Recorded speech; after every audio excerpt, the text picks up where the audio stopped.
Sondazhet e fundit, për shembull, që kanë filluar si vjet, unë i shoh si ma shumë si mjet propagande, se sa si mjet, si instrument shkencor. Pse po them kështu?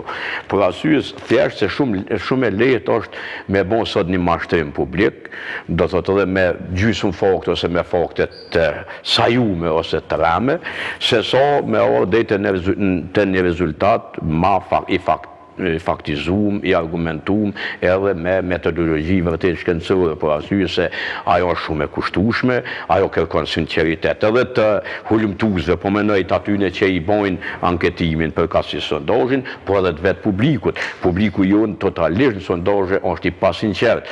E dyta, publiku, njerëzit ose organizatat që bojnë sondazhe zakonisht nuk trokasin dyert e njerëzve të varfër. Dhe njerëzit e varfër gjithmonë përjashtohen edhe nga sondazhet politike, por edhe ata votojnë, edhe ata janë votuese pikërisht, ata janë kryesisht shumë të rregullt në gjitha votimet, sepse shpresojnë që nëse do të ndrohet mënyra qeverisë ose qeveria, ata do t'ju ndriqet jeta në një mënyrë ose në tjetër.